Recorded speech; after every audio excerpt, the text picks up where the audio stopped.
Welcome to Mountain Patriot Homestead. As you can see, it's a little windy on the mountain today.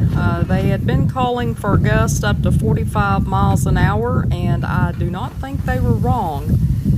This little hoop coop thing that we've made here is very heavy, and I thought at first it slid, but you can see these stakes that were in the ground on the north side of it. It had to have actually lifted it over those and took it over there where it is, because you see no skids on the ground. That's how strong the wind's blowing up here on the mountain today. Y'all take care.